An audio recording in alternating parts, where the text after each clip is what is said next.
Okay, what's up, everybody? Today I got another quick tip to help you with your rhythm guitar playing.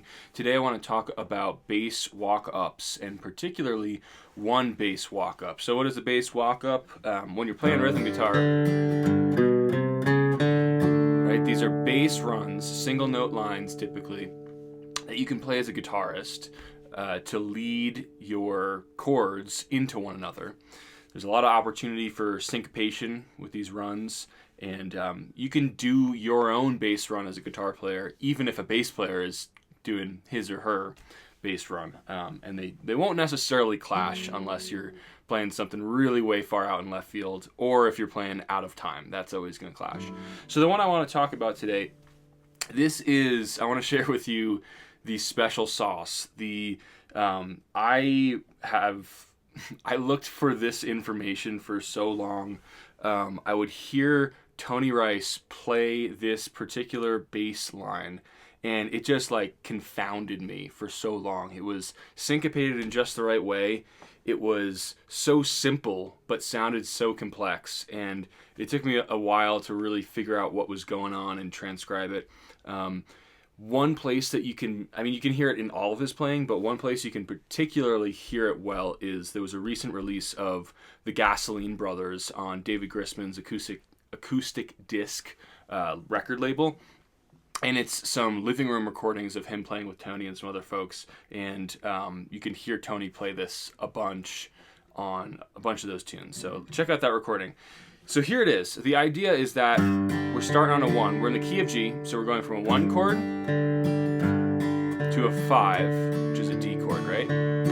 So we want to create that bass run that's going to bring us from this 1 to this 5. So here's this lick. Let me play it for you.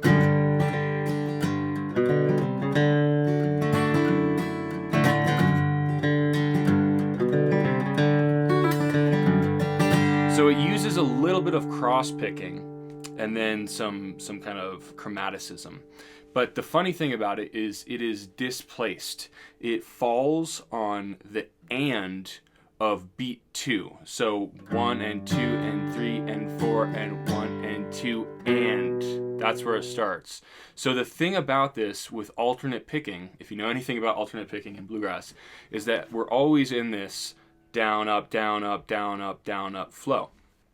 And that down is the 1, and the up is and. So 1 and 2 and 3 and 4 and 1. So these are eighth notes, right? 1 and 2 and 3 and 4. And the issue with this lick is that it's on an and, which feels weird for alternate picking.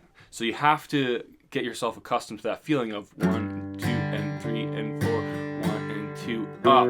So we're starting on an up. So we're just letting this part of a G chord ring out. B, D, G, up, down, up. C, that's a downstroke. C sharp, that's an upstroke. And a downstroke on this open D, and this brings us to that D chord.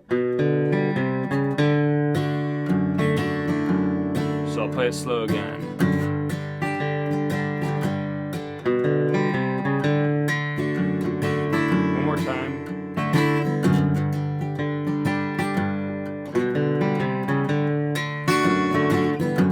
So you'll notice that my tendency to be able to get myself to that run is that I'm actually kind of choking out or cutting short my strum right before that 2. 1, 2, 3, 4, 1.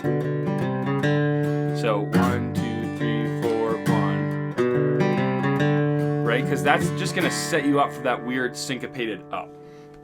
I know what some of you advanced students, players are saying already is Tony wouldn't play this as an upstroke, right? And that is absolutely true. And that is part of what gives his signature character or phrasing to this lick when you're listening to it. And I think that is the piece that when I've been listening and when I was listening to this in the past, that was the most confounding thing. Is it's really about the phrasing. Sure, the syncopation is funny, but it's really about the phrasing, which he gets from a series of pick strokes, basically sweeps, right, or rest strokes. Down, down, down. I would think that he would play this down, down, down, down. Sorry, down, down, down, up, down, down.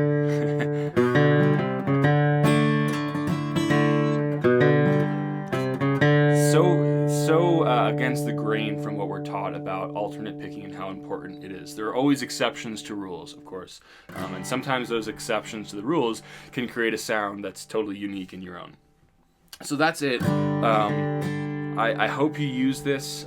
It takes a little bit of getting used to, but I think you'll find it really a fun way to get from that 1 chord to the 5 chord. Hey, if you liked this lesson and you want to dive deep on this stuff with me, if you're a beginner, intermediate rhythm guitar player and you want to just create a more solid foundation for your playing, if you're noticing maybe things aren't locking in the right way, or you focus too much on lead and realize you really haven't given them enough attention to rhythm, which after all is 90% of what we're doing as bluegrass guitarists, I would encourage you to sign up for my mailing list, because I have a rhythm course, a boot camp, if you will.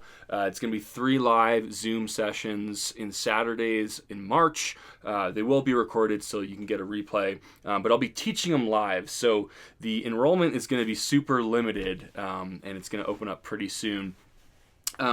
Also on top of that, so many people tell me, I know what to practice, but how do I practice rhythm? How? Like, how does that actually work? Like, what do you do? And so what I've done is I've created a 14-day daily practice plan.